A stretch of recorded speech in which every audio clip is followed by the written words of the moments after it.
channel. Thank you so much for stopping by. My name is Emily if you are new. Today I'm going to share with you how to make an antique window frame for your house. This is just something as a decor piece. I absolutely love the one I made last year out of an old cabinet door, which is a great alternative. It only cost me a few bucks.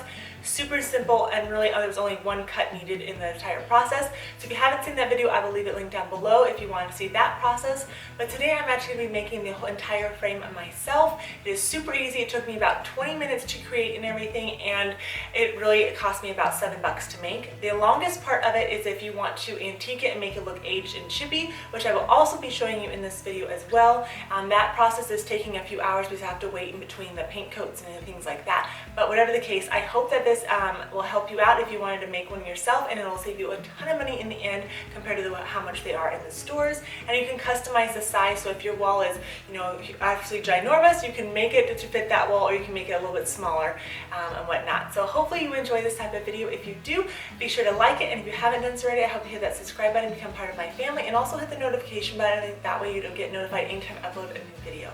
Alrighty, let's go ahead and get started with this DIY.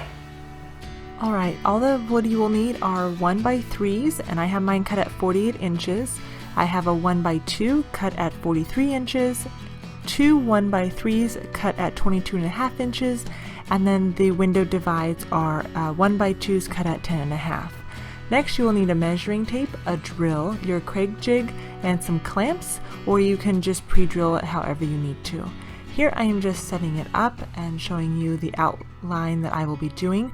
If you want to do a total of 9 squares in it, you can just cut another 1x2 43 inches wide, or however lengthwise you need it to be long for you. Then I'm going to be using my Kreg jig and putting in some pocket holes into each of the boards. And here I'm just spacing mine out at about 10.25 inches wide. And this is just what it was equally for each side to be measured out. You can adjust this however you like to. This is your personal preference. This is just what I'm doing for mine. And then I'm marking where the middle of the board will be, where my screws will need to go. Next, I'm just clamping on my Kreg jig. They sell them in a smaller piece or bigger sections, however you want to buy it. This is just the one I have. It's super simple. You put the drill bit on and then you screw it in, and then you have a nice pocket hole. You can use their screws as well, or you can use whatever screws you have on hand. For the 1x3s, I went ahead and put 2 holes in each, and then the 1x2s, I only put 1 hole in. And these are the side 2x3s as well, not the lengthwise at 48 inches. Next, add your extension for your drill bit. It just makes it easier to get into the pocket holes and screw those into the longer boards. And pretty easy, you're just going to do that all the way around, and then you're going to attach the middle board next, securing that in, making sure it will distance, and then you're going to screw in your side pockets next.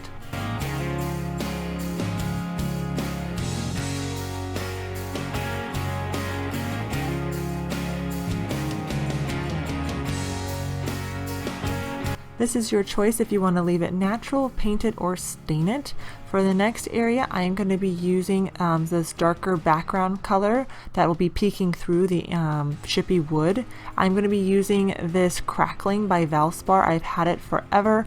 I had it probably about 6 years now, and it goes a long way and it works extremely well. If you do not have that, you could use some petroleum jelly, and that stuff works really good. A scraper tool or a wire brush as well if you do not have the Crackling mix. And then you're going to want your top coat, which should be in a flat or matte sheen, to go over the glaze.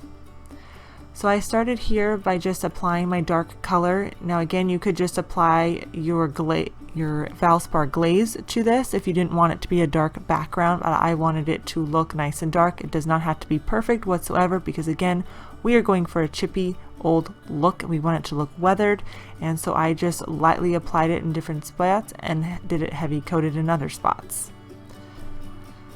Next, you can take your petroleum jelly and you're just going to mark this up in different spots that you would think that it would be aged. And then what we'll do is, if you're just applying paint after that, then the paint will just scrape right off for you.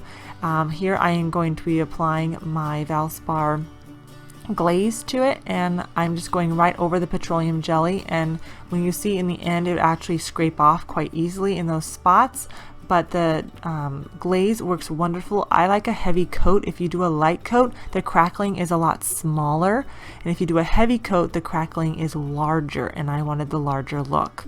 After that has dried for a good, you're going to apply your top coat. This should be either flat or matte sheen, and you will see immediately it will start to crack on the surface. And again, you can go heavy or light with the paint, but the heavier you go, the more cracking you're going to see. The lighting is a little bit bright because I was outside, but you can already see how much it is starting to crack and the look that it is giving, and I really like it. It doesn't require a ton of, you know, going back and forth with different colors paints or anything like that. You can, if you wanted to have multiple colors, go back in with the crackling and then add another color paint if you wanted to, so you have 3 or 4 different colors peeking through. But you can see immediately how quickly the crackle starts. Usually within 30 seconds to a minute, it's already done cracking. The heavier parts that have the paint will take a little bit longer to dry. Once that is done drying, you can put a clear coat seal on it. I just used a spray sealer for it, and you can add a hook on the back. Look how beautiful this crackingness is. It looks old and chippy and weathered, and I love it. I hope that you guys found this tutorial helpful. If you did, be sure to give it a thumbs up, share it with your friends, and I hope you'll have a beautiful, wonderful day, and I'll see you in the next one. Bye.